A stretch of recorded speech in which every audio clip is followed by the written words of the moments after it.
কোমলমতি শিশুদের পদচারণা আর ছড়া কবিতার উচ্চারণে মুখরিত থাকতো যেই ভবন, তা যেন শুনশান নীরবতা আর ভাঙা দেয়ালের মাঝে চাপা পড়েছে প্রায় এক যুগেরও অধিক সময় ধরে।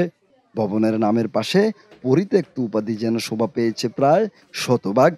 এমন দৃশ্যের দেখা মিলেছে ১৯৭৫ সালে প্রতিষ্ঠিত হওয়া চাঁদপুরের কোচু উপজেলার ১৩৩ নং করিয়া উত্তরপাড়া সরকারি প্রাথমিক বিদ্যালয় ভবনের, যার ফলশ্রুতিতে বাচ্চাদের বিদ্যালয়ে পাঠিয়ে আতঙ্কে দিন কাটে অভিভাবক আর এলাকাবাসীর।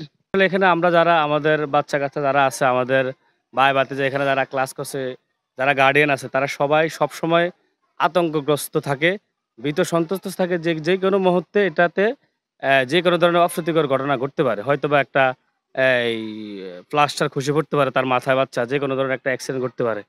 তা আমি আসলে প্রশাসনের দৃষ্টি আকর্ষণ করছি। এই যে আমাদের এই ভবনটা, এই স্কুলটা তো এখন ঝুঁকিপূর্ণ হয়ে গেছে। এখন এখানে তো কোনো বাচ্চারা তো পড়ালেখা করতে পারবে না, বাচ্চাকে রিক্স হয়ে যাইতেছে। অনেক বাচ্চার গাও ইয়া পড়ছে, ওই যে ইটার গুঁড়া পড়ছে, এরপরে উপরত্তন অনেক কিছু পড়ছে। হ্যাঁ, এই ভবনটার তো আমাদের করে উত্তরপাড়া প্রাইমারি স্কুলটা সরকারি যদি কোনো অনুদান আসে, যদি করে দেয়, ঝুঁকিপূর্ণ থেকে বাচ্চাগুলো রায় পাইবে। দিকে আগামীর ভবিষ্যৎ কর্ণধার শিশুদের পাঠদান চালিয়ে যেতে অস্থায়ী টিন শেডে তৈরি করা হয়েছে শ্রেণীকক্ষ, যার সংকীর্ণতার কারণে দাঁড়িয়ে ক্লাস করতে দেখা যায় অনেক শিশুকে। পাশাপাশি বৈরী আবহাওয়ায় ব্যাহত হচ্ছে পাঠদান। অনেক সময় যখন পরিপূর্ণ হয়ে যায় ক্লাস, তখন বাচ্চারা দাঁড়িয়ে থাকে, ক্লাসে ঠিকমতো ক্লাস করতে পারে না, তাদের কষ্ট হয় গরমে। আমাদের যদি নতুন ভবন থাকতো তাহলে আমাদের বাচ্চারাও ঠিকমতো স্কুলে আসতো। আর তাছাড়া অন্যান্য অভিভাবকরাও বাচ্চারা স্কুলে স্বাচ্ছন্দ্যে স্কুলে পাঠাতে পারতো। অনেক অভিভাবকগণ বাচ্চাদেরকে স্কুলে পাঠায় না আমাদের ভবনের সমস্যার কারণে। ভারী বৃষ্টি হয়, তখন আমরা বাচ্চাদেরকে এক পাশে নিয়ে আমরা ক্লাস পরিচালনা করতে হয় আর কি। কষ্ট হয়, তারপরও করি আর কি। তার সাথে যোগ হয়েছে শৌচাগার না থাকার নিদারুণ কষ্ট। তাই ছাত্রছাত্রী আর শিক্ষকদের ভরসায় এখন প্রতিবেশীদের শৌচাগার। আমাদের ওয়াশরুমটা অনেকদিন হয়েছে পড়ে গেছে। আমাদের বাচ্চাদের আমাদের এই মানে যেতে অনেক কষ্ট হচ্ছে। আমাদের বাচ্চারা মাঝে মধ্যে যে আনাচে কানাচে করে, এগুলো তো পরিবেশ নষ্ট করে, আপনারা বুঝি। মহিলা শিক্ষক এখানে 4 জন। আমরা মাঝে মধ্যে আমাদের আশেপাশে, স্কুলের আশেপাশে যারা মানে যে বাসাগুলো, ওখানে আমাদের যেতে হয়। নিজের কাছে আনিজে লাগে। আসলে আমরা শিক্ষক মানুষ, কারো বাসায় গিয়ে তো আমরা পার্সোনাল বাথরুমটা আমরা ইউজ করতে পারি না, তাই না? নতুন ভবন পাওয়ার ভাষণায় শিশুদের স্লোগান আর আকুতি যেন সময়ের দাবি।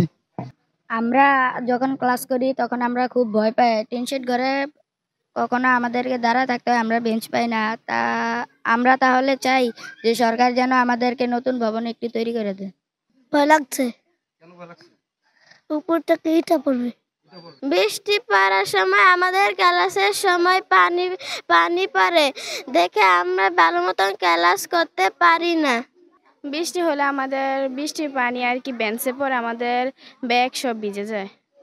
আমরা ছোট শিশু, আমাদের দিকে তাকিয়ে যেন ভবনটা করা হয়।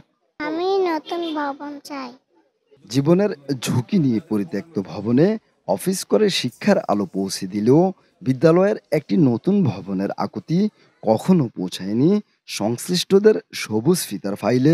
আমাদের এই বিদ্যালয়টি আজ থেকে ৫-৬ বছর আগে ঝুঁকিপূর্ণ ঘোষণা করা প্রথম ভবনটি।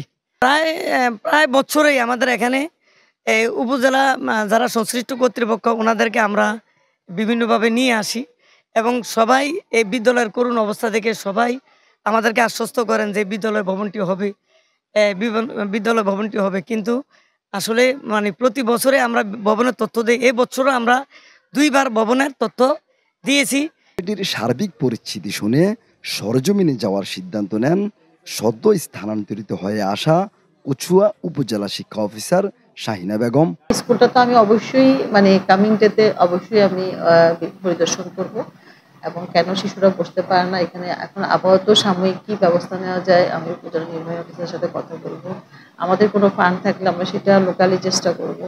আর ভবন যত তাড়াতাড়ি, আমরা ভবনের তালিকা দিয়েছি এবং আমরা চেষ্টা করব যে স্কুলটাকে আমরা আরো সামনে কিভাবে এনে আরো অগ্রাধিকার ভিত্তিতে আরো অ্যাডভান্স দেওয়া যায়। এটা আমি আগে সরজমিনে গেলে আমি বুঝতে পারবো আপনার কাছে। পরিত্যক্ত ভবনের স্থলে নতুন ভবনের সম্ভাবনা আর কতদূর? এ বিষয়ে জানতে চাইলে কচুয়া উপজেলা নির্বাহী কর্মকর্তা জনাব মোহাম্মদ হেলাল চৌধুরী জানান, সরকারের কাছে এগুলো আমরা সময়ে সময়ে যে নতুন বিল্ডিং এর জন্য আমরা লিস্ট পাঠাই।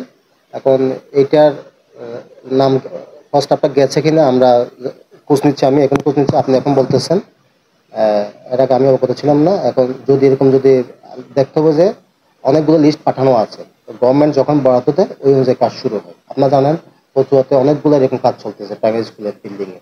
সুতরাং এটাও এরকম যদি লিস্ট যদি পাঠানো থাকে তাহলে তো ওকে বরাদ্দ আসলে কাজ শুরু হবে। আর যদি দেখে যে না এখনো এই লিস্ট পাঠানো হয় না, তাহলে আমরা যাচাই করে আমরা দ্রুত লিস্ট পাঠাবো। আজকের শিশু আগামী দিনের ভবিষ্যৎ, তাই তাদের পড়ালেখার মান উন্নয়নে নতুন ভবন তৈরিকরণের মাধ্যমে বিদ্যালয়টির মনোরম পরিবেশ তৈরি করে দেওয়ার দাবি এখন সংশ্লিষ্টদের কাছে।